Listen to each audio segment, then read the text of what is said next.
What is a Jaeger? A Jaeger is the pinnacle of human invention. I really like Pacific Rim, so I had some trepidation going into Uprising, given that Guillermo del Toro wasn't involved this time.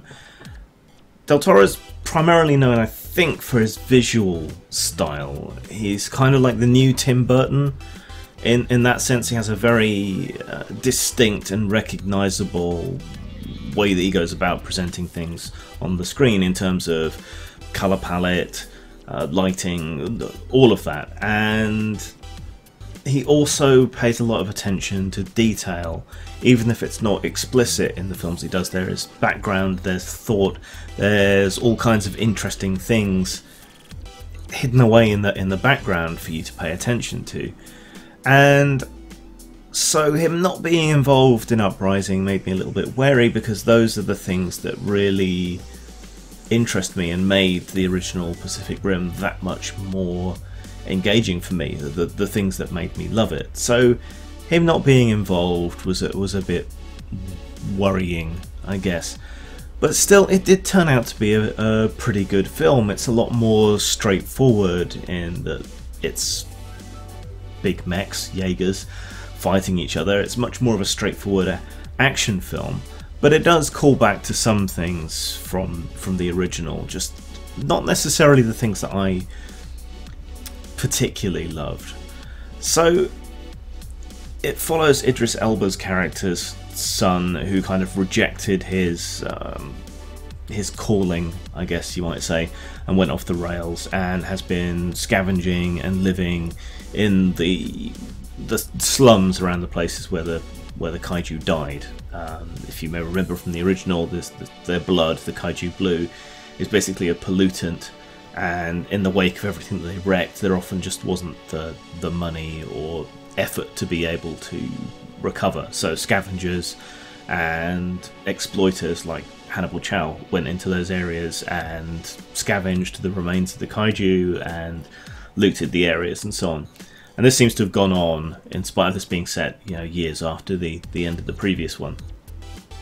And so he's eking out a living like that, where he runs into another character, a young girl, a kind of Jaeger engineering savant, who he ends up teaming up with.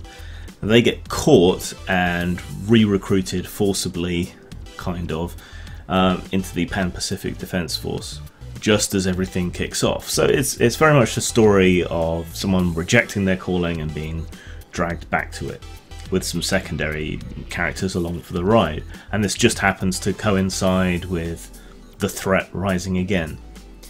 And so you get some Jaeger on Jaeger action, you get some simulated events, and then it all culminates in what you've come to see, which is a big pitched battle with a bunch of kaiju.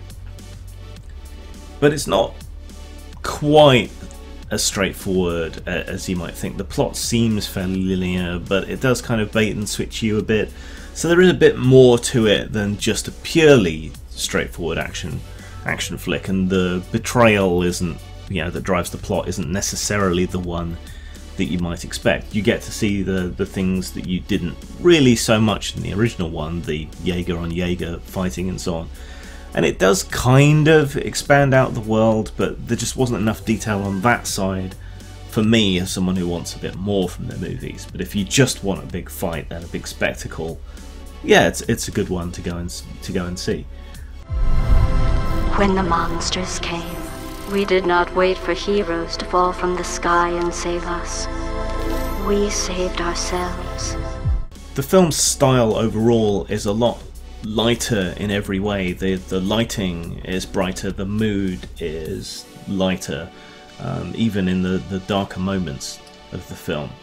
There's quite a bit more humour than there was in the original, and it's of a different sort. The lead character is much more cocksure through the whole thing, initially as a front and later on perhaps more genuinely.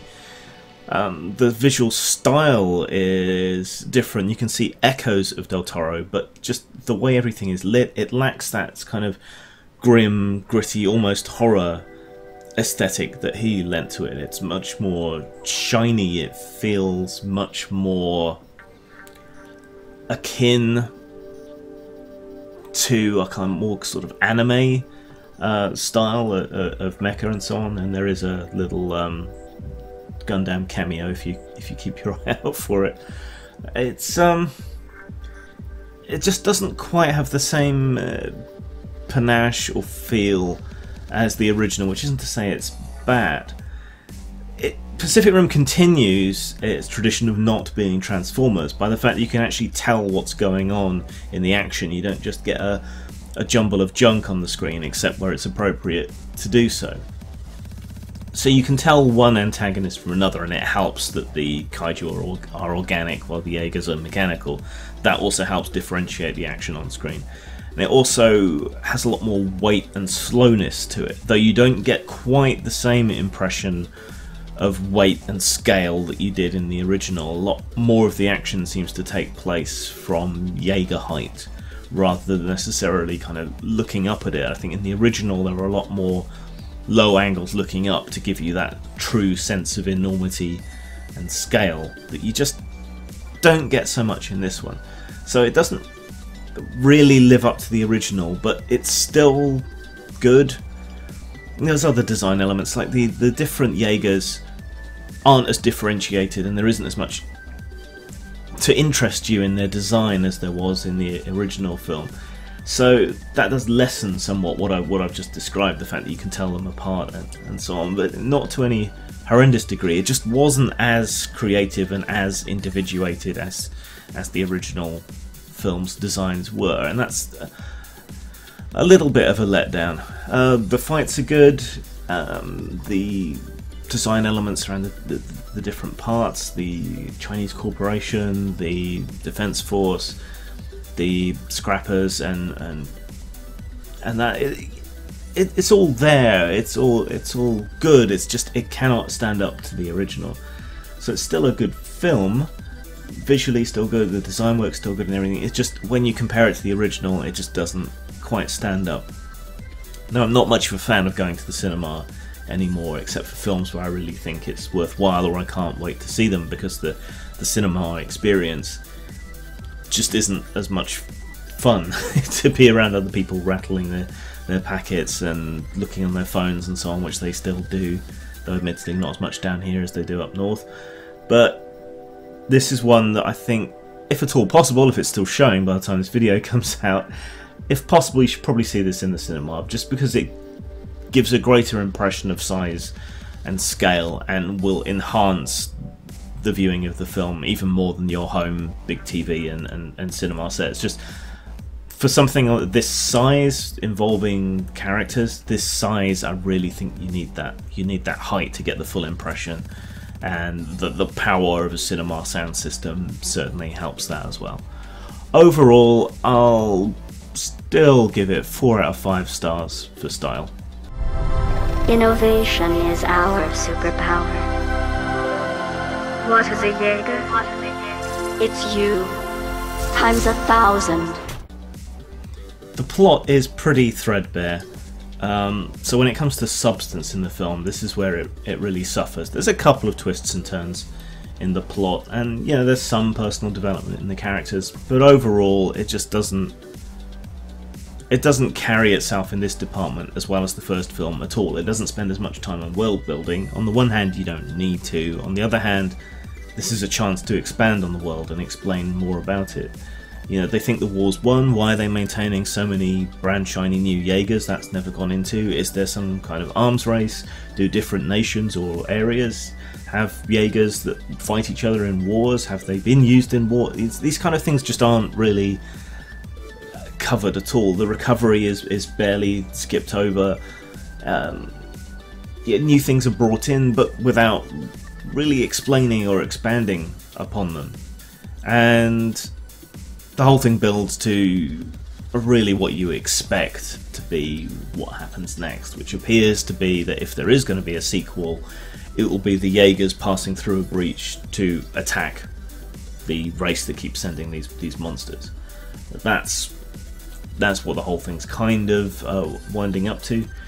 It could have done more with it. I think the original message, or some of the subtext of the original message about climate and pollution and so on, has been skipped over. Certain aspects have been changed. The one character that carries over really in any substantial, meaningful way from the original film gets killed, kind of off the cuff and wasted. I would much rather have seen them piloting a Jaeger. It's just I wanted more of the world. I wanted more of Hannibal Chow and that side of things, which again is kind of skimmed over at the beginning. Yeah, it's used as a plot point, but not in any substantial, meaningful way.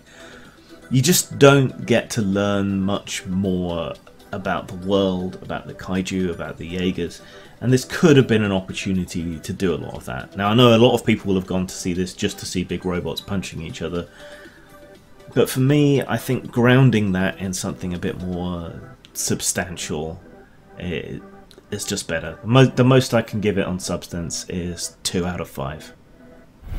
Tall as a mountain, with a beating heart that burns as bright as the sun.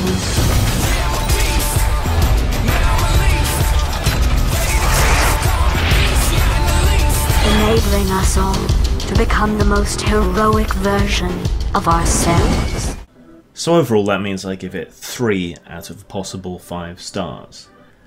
Which makes it an average film, but keep in mind that I actually score on a full 1 to 5 scale, not just at the top end. So if you liked the first one, it's definitely worth going to see. And if you think, as I do, that this cinematic experience is really necessary for this kind of film, with things at this scale and where the sound makes that much difference, then I think it's worth going to see. So if either of those things are true, I would see it at the cinema if you can. I'm not sure how it's going to translate to the smaller screen. We'll see, but it is overall a pretty good film and a reasonable evening out.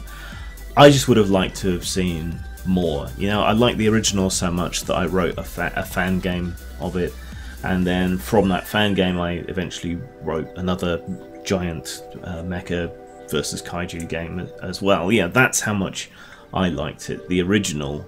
And this certainly goes with that. Seen as a pair, I think, yeah, it works. And I do hope they get to finish the trilogy, though I'm not sure how well the idea of invading the other world will work, because these two work by being grounded in the real world despite having these ridiculous ideas such as the Jaegers and the kaiju and so on. So I guess we'll see how it all works out. But for me, and people like me, I would say go and see it. Zang. Monster misbehaving, planets needing saving, situations graven, I'll form the head. The enemy is clever, we're smaller but whatever. When we put it together, I'll form the head. Y'all can do the treading, swing energy machete. His combination's ready, I'll form the head. I'll form the head. I'll form the head.